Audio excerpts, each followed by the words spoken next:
Hello, Cancer, Sun, Moon, Rising, and Venus signs. Kamusta kayo? Sana po'y nasa mabuti kayong kalagayan. Welcome back po sa Star Tarot. Kung bago kayo dito, welcome din kayo. Thank you sa inyong support. I truly appreciate it. God bless you all.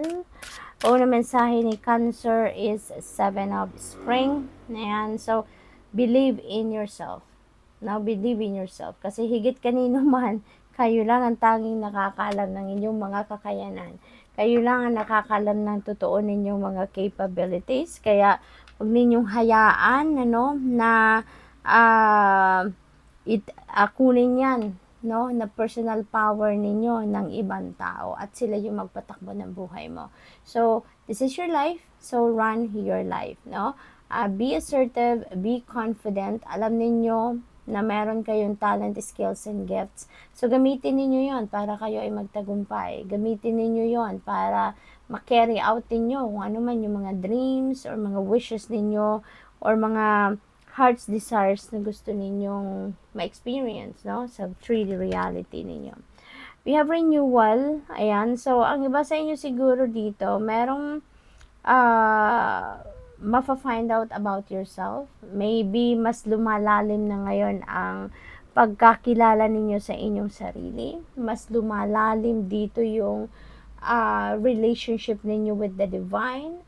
Mas lumalalim dito yung pag-iisip ninyo about sino nga kayo, bakit kayo nandito sa mundo, anong purpose ninyo, ano yung mission ninyo. So maybe ang iba sa inyo is nasa spiritual journey.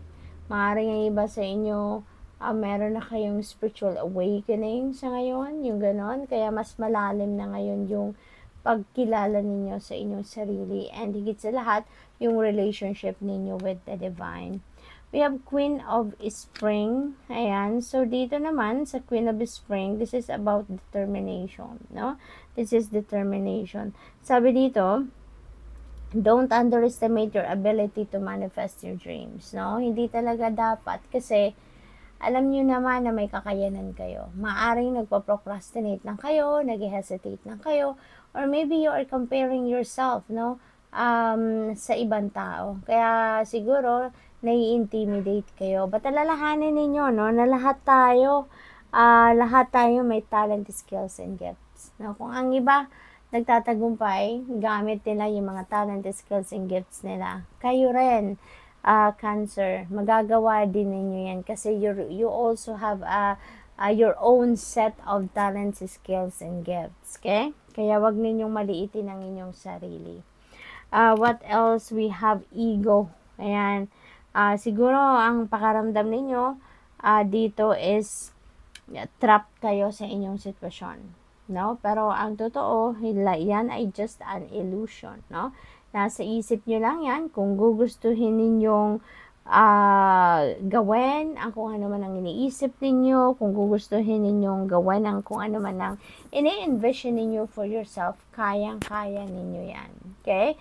Kayo lang ang tanging makakapag-desisyon yan para sa sarili ninyo, walang iba. Alright?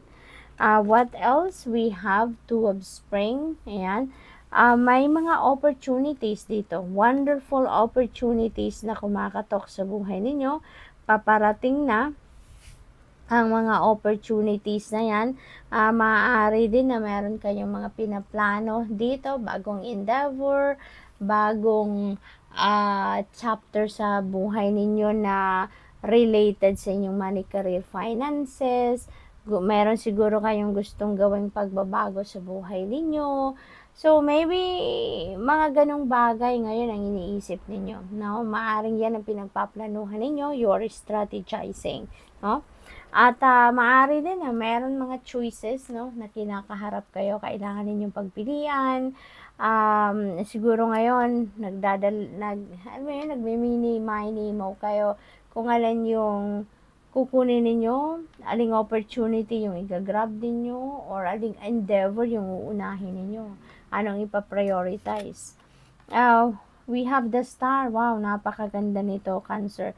Kasi kung kunyari, nalilito kayo ngayon, kung ano yung gagawin ninyo, or alin yung opportunity na kukunin ninyo, rest assured that the star energy is going to bring forth enlightenment sa inyo. Ipapakita ng star sa inyo, no? Ipapakita ng universe, no? Sa inyo kung ano yung daan na dapat ninyong tahakin. Okay?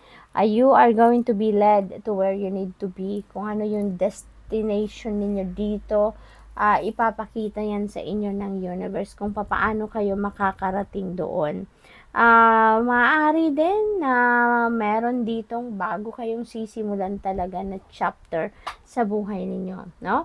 At lagi, ang mahalaga, no? Lagi lang kayong makikinig sa iyong intuition because ginagabayan kayo ng universe kung aling path ang pupuntahan ninyo.